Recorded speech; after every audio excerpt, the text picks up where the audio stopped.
많은 분들이 이렇게 말씀하시죠. 예전엔 명절마다 가족들 다 모였는데 방도 많고 거실도 넓고 그래야지. 맞습니다.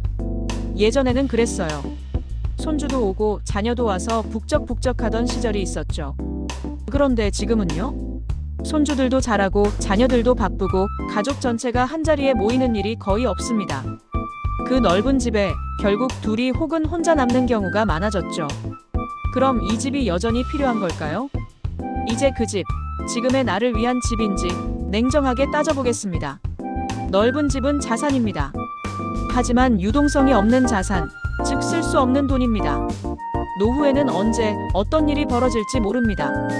건강이 안 좋아져서 갑자기 병원비가 필요하거나 배우자의 간병비가 생길 수도 있고 자녀가 갑자기 도움이 필요할 수도 있어요. 이럴 때 집을 팔고 자금을 만들기까지 걸리는 시간, 그게 노후에는 치명적일 수 있습니다. 지금 건강할 때, 판단력 있을 때, 유동성 있는 구조로 바꿔놓는 것, 이건 정말 중요합니다. 가정 하나를 해보겠습니다. 은퇴를 앞두신 부부가 있습니다.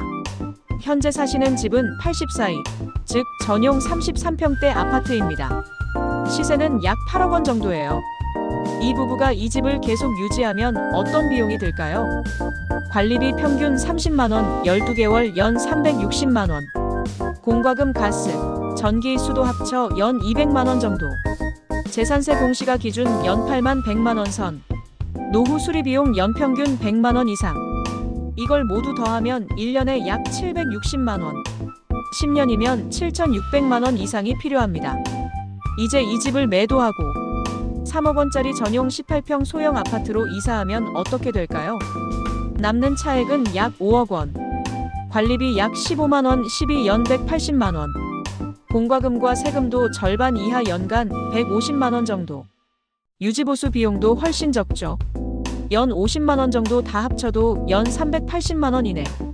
즉, 기존보다 연간 약 400만 원 절감, 10년이면 4천만 원 절약입니다. 그리고 여기서 가장 중요한 포인트. 남은 5억 원을 어떻게 할 것인가? 예를 들어 국민연금 외에 별다른 소득이 없다면 이 5억 원은 은퇴 후 생존 자금입니다. 이걸 연 3%로만 운용해도 5억 0.03면 1,500만 원 수익. 매달 125만 원이 통장에 들어옵니다. 20년간 매달 이 돈을 인출하면서 살아도 원금이 상당 부분 유지될 수 있습니다. 즉, 좁은 집으로 옮기는 선택 하나로 매달 125만 원의 생활비 확보, 지출은 절반 이하로 절감. 결과적으로 훨씬 더 안정적인 노후 재정 구조가 만들어지는 겁니다. 그리고 이 현금은 단순한 숫자 그 이상입니다. 갑작스런 병원비, 간병비, 손주 학비, 자녀 긴급 지원, 장기 여행, 문화생활 등 여유 있는 소비. 이 모든 상황에서 대응 가능한 유동성 자산이 생긴다는 거예요. 무엇보다 중요한 건 이거예요. 내가 내 돈으로 살아간다. 이 자존감이 지켜진다는 점입니다. 반대로 생각해 볼까요? 넓은 집을 유지하면서 매달 관리비, 공과금, 세금이 줄줄 새고 정작 통장엔 생활비가 모자라고 손주 용돈 한 번 쥐어주기 어려운 상황. 이게 진짜 우리가 원하는 노후일까요? 넓은 집에서 매년 1,000만 원 넘는 돈을 쓰며 살아갈지, 좁은 집에서 남은 5억으로 매달 소득을 만들며 살아갈지, 이 선택 하나로 여러분의 은퇴는 완전히 달라질 수 있습니다. 노후 재정은 감정이 아니라 계산입니다. 지금이 바로 그 계산을 해볼 타이밍입니다. 마지막으로 정말 중요한 얘기입니다. 집의 크기보다 더 중요한 것, 바로 집의 구조와 기능입니다. 무조건 좁은 집으로 가라는 게 아닙니다. 너무 좁아서 휠체어 한 번 돌릴 수 없고 복도가 비좁고 화장실이 너무 작다면 그건 더 큰 불편을 낳을 수 있습니다. 70대 중반 이후엔 보행 보조기를 쓰거나 휠체어를 쓰는 분들이 많아집니다.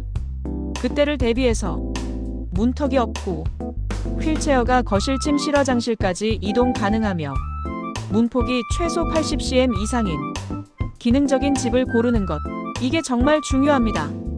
무조건 큰 집 아닙니다. 무조건 작은 집, 그것도 아닙니다. 내 나이, 내 건강, 미래의 내 모습을 감안해서 가장 합리적이고 기능적인 집을 찾는 것, 그리고 그 집을 선택하면서 자산 일부를 유동화해서 생활비나 투자금, 비상자금으로 확보하는 구조. 이게 노후를 지혜롭게 설계하는 방법입니다. 마지막으로 정리할게요. 이 세 가지 질문, 지금 꼭 던져보세요. 지금 사는 집이 지금의 나에게 정말 필요한 구조인가?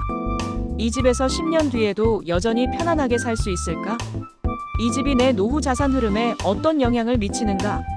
만약 하나라도 글쎄 라는 답이 나왔다면 지금이 주거 구조를 재정비할 타이밍일 수 있습니다. 오늘 영상이 여러분의 노후 계획에 도움이 되었길 바랍니다.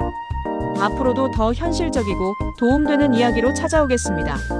시청해주셔서 감사합니다. 도움이 되셨다면 좋아요와 구독, 알림 설정 해주세요.